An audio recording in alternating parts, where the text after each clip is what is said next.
Selamat pagi teman-teman. Ya, perkenalkan nama saya Martinus Aryaseta. Ya, saya adalah dosen pengantar teologi Kristiani. Ini adalah mata kuliah pengantar untuk semester 1 untuk mahasiswa yang masih baru. Jadi teman-teman nanti akan belajar tentang apa itu teologi, ada beberapa mata kuliah teologi, dan sebelum teman-teman masuk pada materi teologi yang lebih jauh, ya teman-teman akan terlebih dahulu dipersiapkan ya dengan mata kuliah pengantar teologi Kristiani. Nah, apa itu mata kuliah pengantar teologi Kristiani? Ya, uh, sebentar. Pengantar teologi Kristiani ini mata kuliah 2 SKS ya, teman-teman, 2 SKS, dan ada pertemuan sebanyak 16 kali termasuk 2 kali eh, pertemuan yang akan digunakan untuk ujian tengah semester dan ujian akhir semester. Jadi kurang lebih mata kuliah teologi Kristiani itu adalah mata kuliah yang berisikan atau materinya adalah tentang pemahaman dasar teologis terhadap iman Kristiani ya. Jadi yang akan kita eh, bicarakan atau kita ulas di dalam mata kuliah ini adalah pemahaman dasar teologis, jadi secara ilmiah ya tentang iman Kristiani. Selain itu juga teman-teman akan dibantu atau diajak agar teman-teman memahami hal-hal mendasar dalam teologi, dan ini akan bermanfaat nantinya kalau teman-teman nanti belajar teologi untuk mata kuliah yang lainnya di semester 2, 3, 4, dan seterusnya. Karena masih ada beberapa mata kuliah teologi yang harus teman ambil. Jadi ini untuk persiapan ya, agar teman-teman siap untuk mempelajari mata kuliah teologi yang lainnya atau teologi lanjutan ya. Dan yang ketiga ini adalah pendalaman terhadap syahadat para rasul sebagai materi perkuliahan. Jadi yang akan kita dalami atau jadi materi dasar perkuliahan kita adalah syahadat para rasul ya. Teman-teman tentunya sudah hafal ya, syahadat para rasul ini adalah pengakuan atau iman kita sebagai orang-orang Kristiani. Nah, untuk interaksi pembelajaran perlu diperhatikan ya, karena situasinya pandemi, maka kita akan menggunakan pendekatan online learning itu dan flip learning. Apa itu online learning? Yaitu pembelajaran daring secara distance learning dari jarak jauh. Teman-teman menggunakan gawai ya, boleh menggunakan HP, boleh menggunakan laptop ya. Kalau menggunakan laptop tentunya lebih lebih lebih barangkali lebih nyaman, tapi kalaupun tidak, teman-teman juga bisa menggunakan gawai atau HP ya. Dan apa itu flip learning? Flip learning itu begini teman-teman, flip learning itu artinya dibalik ya. Kalau dalam pembelajaran klasikal itu kan guru menjelaskan di kelas, setelah itu teman-teman mengerjakan tugas di rumah. Nah, sekarang ini dibalik kalau flip learning.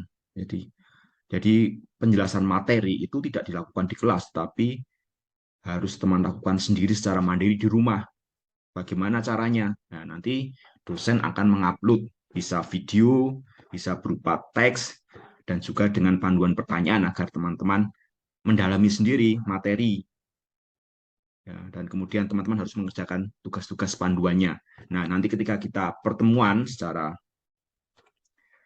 daring, kita berfokus pada diskusi. Jadi teman-teman menanyakan apa yang tidak teman-teman pahami dari materi yang sudah di-upload oleh dosen. Jadi kita akan lebih fokus pada diskusi.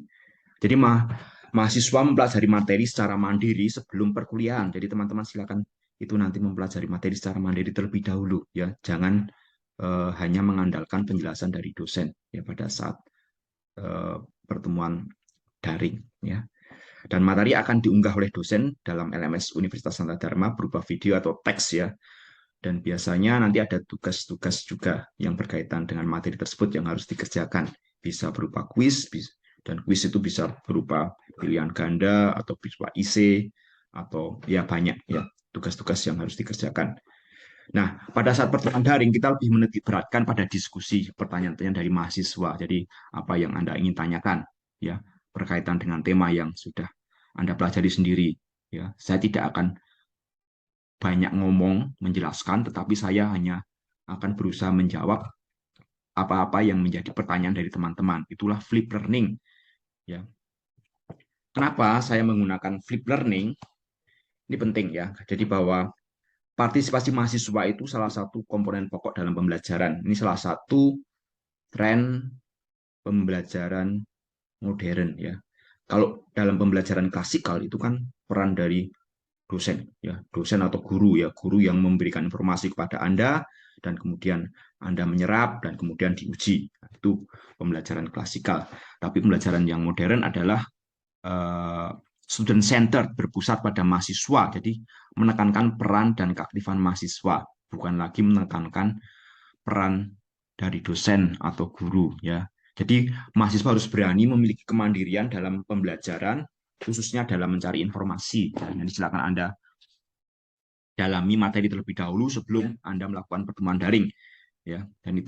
Dan fokus pertemuan perkuliahan adalah diskusi, bukan penjelasan dosen. Barangkali kalau teman-teman di sekolah di SMA, SMP, teman-teman hanya mendengarkan guru ngomong terus, setelah itu ujian atau latihan. Kalau sekarang dibalik ya. Jadi dosen itu akan mengurangi porsinya untuk ngomong, untuk menjelaskan, tetapi mahasiswa lebih aktif ya. Dan dosen berusaha hanya akan ngomong kalau mahasiswa itu bertanya ya. Jadi teman-teman mulai dibiasakan ya untuk apa ya, menjadi seorang pembelajar yang mandiri. Sekarang Anda sudah mahasiswa ya. Jadi Anda harus belajar dengan cara yang berbeda sebagai seorang pembelajar yang mandiri. Nah, capaian pembelajarannya apa? Ada tiga hal pokok dalam capaian pembelajaran kita, yaitu pertama memahami dan menganalisa dasar-dasar iman Kristiani dan membuat produk analisa audiovisual terhadap isu-isu keagamaan aktual di tengah masyarakat. Ya, jadi selain itu Anda berpikir dan menganalisa, Anda juga harus membuat produk. Produknya berupa video. Ya, nah videonya minimal 3 menit ya. Dan ini video yang uh, bertemakan ya, bukan asal-asal video, ada temanya, ada panduannya. Nanti dalam perjalanan perkuliahan nanti akan saya sampaikan apa yang menjadi panduan dalam pembuatan produk audiovisual ya. Jadi memahami dan menganalisa dan membuat produk analisa audiovisual itu tujuan yang capaian pembelajaran yang pertama. Capaian pembelajaran yang kedua adalah membuat produk analisis audiovisual terhadap isu keagamaan aktual di tengah masyarakat. Jadi sama ya. Itu satu kedua itu sama sebenarnya ya. Yang ketiga adalah merefleksikan dasar-dasar iman Kristiani. Merefleksikan dasar. Maksudnya apa? Ini bersifat personal. Artinya Anda secara personal itu harus berani merefleksikan iman Anda. Kalau memahami dan menganalisa dasar-dasar iman Kristen itu bersifat ilmiah ya, berdasarkan literatur, berdasarkan apa yang Anda baca. Kalau yang merefleksikan dasar-dasar iman Kristiani itu adalah pengalaman personal Anda ya. Ini adalah salah satu juga capaian pembelajaran di dalam mata kuliah pengantar teologi Kristiani.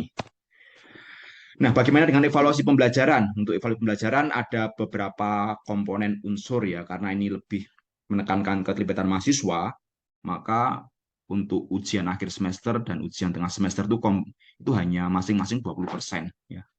Ya kalau di total itu hanya 40%. 60% lainnya itu adalah lebih pada partisipasi mahasiswa. Mulai dari waktu membuat produk video, ada 2 kali tugas membuat produk video yang masing-masing 15%. Kemudian tugas isi kelompok, ada tugas kelompok nanti 5%, tugas refleksi tertulis nanti 5%, dan kuis, jadi mengerjakan kuis. Jadi ada beberapa kali kuis dan nanti 5 kuis terbaiklah yang akan dipilih dan itu bobotnya 20%. Jadi kuis itu biasanya kapan? Biasanya sebelum perkuliahan. Nanti ada batas waktunya ya, kapan kuis bisa dikerjakan, deadline-nya kapan, dan itu sebelum perkuliahan ya. Dan untuk bisa mengerjakan kuis, teman-teman harus terlebih dahulu mempelajari materi yang diupload di LMS ya. Jadi belajar materi secara mandiri dulu, mengerjakan kuis. Nah, setelah itu teman-teman baru kemudian datang atau mengikuti perkuliahan daring. Begitu penjelasan singkat tentang mata kuliah pengantar teologi Kristiani. Semoga teman-teman ya semangat mengikuti mata kuliah ini dan semoga proses pembelajaran dapat berjalan dengan lancar di tengah situasi pandemi seperti saat ini. Terima kasih.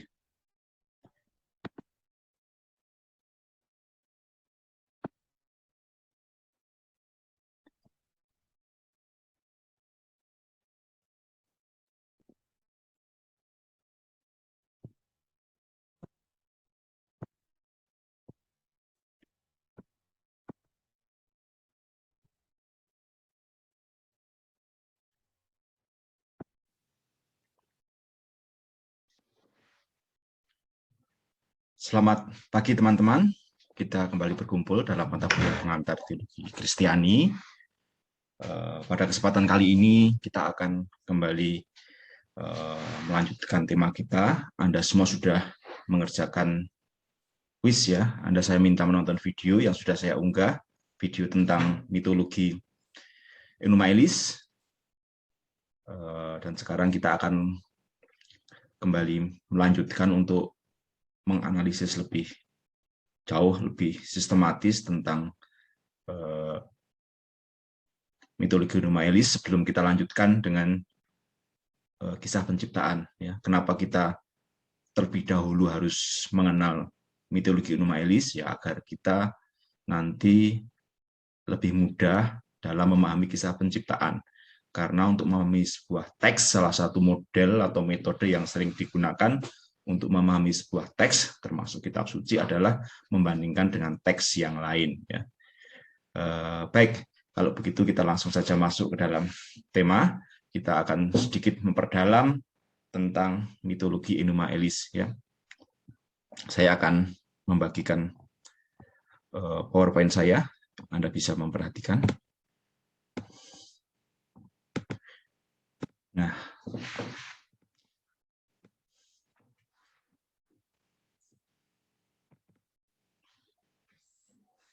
Nah, ada dua hal penting ya kalau kita ingin mempelajari mitologi penciptaan atau kisah penciptaan. Yang pertama, biasanya ada unsur yang disebut dengan teogoni. Teogoni itu apa? Teogoni itu bisa dikatakan kisah munculnya atau penciptaan atau asal-usul dewa-dewi. Ya, jadi dalam sebuah mitologi penciptaan biasanya itu ada yang disebut dengan teogoni, jadi unsur penting dalam mitologi penciptaan. Nah, biasanya unsur semacam ini ada di dalam tradisi politeisme ya, agama-agama yang mengakui banyak Tuhan. Biasanya ada unsur teogoni di dalam kisah penciptaan. Dan kalau kita melihat dalam Enuma Elis, kita bisa melihat bagaimana munculnya para dewa mulai dari Tiamat, Apsu, Marduk, Kingu, dan seterusnya. Jadi itu yang disebut dengan teogoni.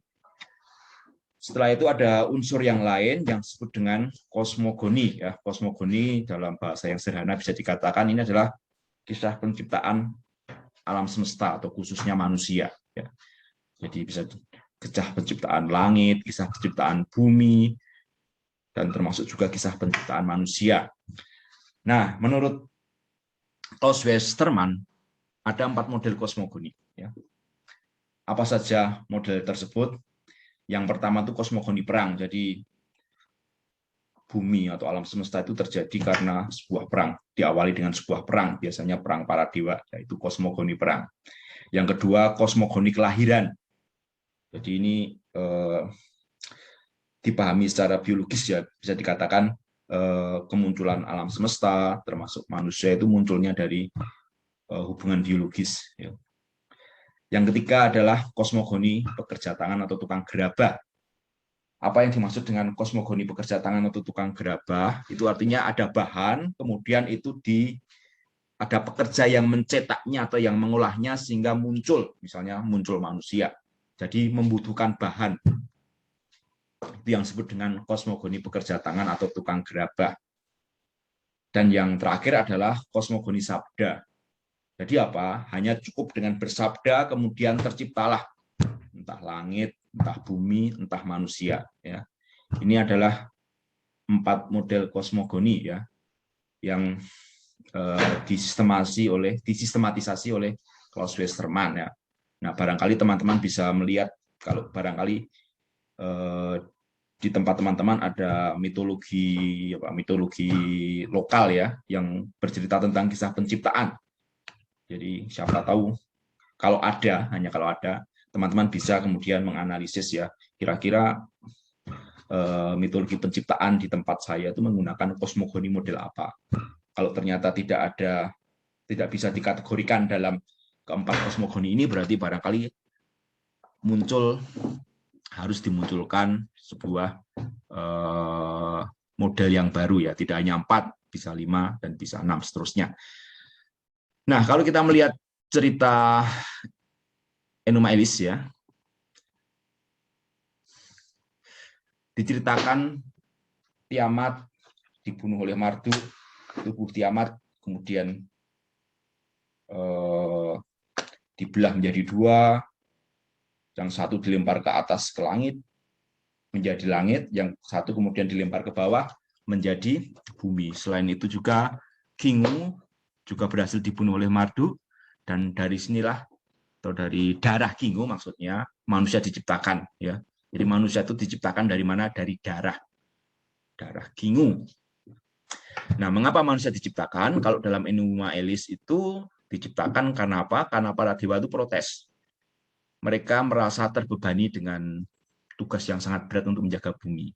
Mereka protes kepada Dewa Marduk, dan akhirnya mereka para dewa sepakat untuk menciptakan manusia dari darah Kingu. Tujuannya apa? Menggantikan tugas atau beban berat para dewa. Bisa dikatakan manusia itu adalah budak para dewa, ya. Jadi untuk menggantikan beban atau tugas berat dari para dewa sebelumnya, sehingga sehingga para dewa akhirnya terlepas ya dari beban berat tersebut karena sudah dilimpahkan kepada manusia. Ya. Jadi memang nuansanya itu bisa dikatakan agak negatif atau cukup skeptis ya terhadap manusia. Kenapa? Karena manusia munculnya itu atau terbuat dari darah, dan ini adalah hasil dari sebuah perang ya. Dan yang kedua itu adalah manusia itu adalah budak para dewa. Jadi ada dua pemikiran yang dapat kita tarik ya dari kisah Enuma Elis ya tentang siapakah itu manusia ya itu. Nah, kalau kita melihat ceritanya, model kosmogoni Enuma Elis itu adalah kosmogoni apa? Model perang. Baik, itu teman-teman, barangkali ada pertanyaan.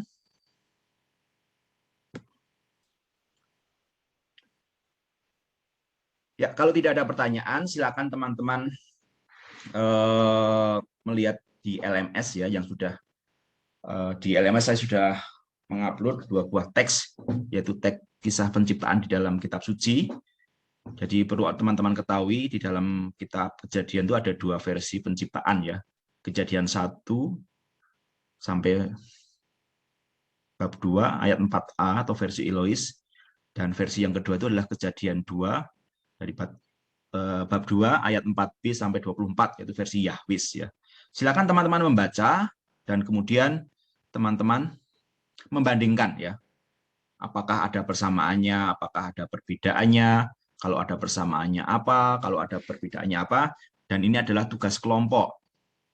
Saya sudah mengatur kelompoknya di LMS, silakan teman-teman bisa melihat di LMS kelompoknya siapa, dan saya memberikan waktu 60 menit. Dan setiap kelompok kemudian harus mengirimkan hasil pekerjaannya ya melalui LMS ya, satu saja ya. Jadi setiap kelompok mengirimkan satu file saja, tetapi dalam file tersebut tolong itu dituliskan nama seluruh anggota kelompok beserta nomor mahasiswanya ya. Jelas ya tugasnya? Saya beri waktu 60 menit. Baik, silakan kalau begitu, silakan teman-teman boleh masuk ke dalam kelompok masing-masing.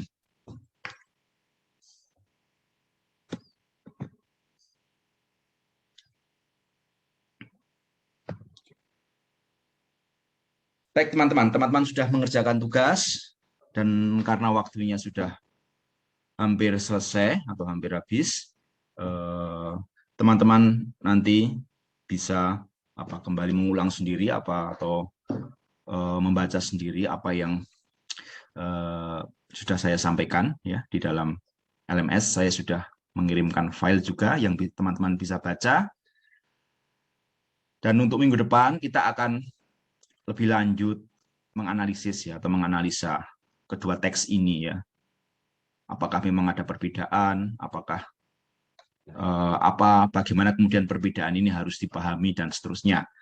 Untuk itu teman-teman saya minta nanti membaca teks yang sudah saya kirim melalui LMS, dan kemudian teman-teman mengerjakan kuis ya. Setelah membaca teks, kemudian mengerjakan kuis, dan kuis dikerjakan. Deadline-nya kapan? Deadline-nya hari Sabtu jam 12 malam. Ya. Sekarang hari Senin, teman-teman masih punya banyak waktu. Deadline-nya adalah hari Sabtu jam 12 malam. Kalau setelah hari Sabtu, setelah jam 12 malam hari Sabtu, itu nanti teman-teman sudah tidak bisa lagi mengirimkan tugasnya. Ya. Begitu teman-teman, cukup sekian dari saya. Kita bertemu lagi minggu depan.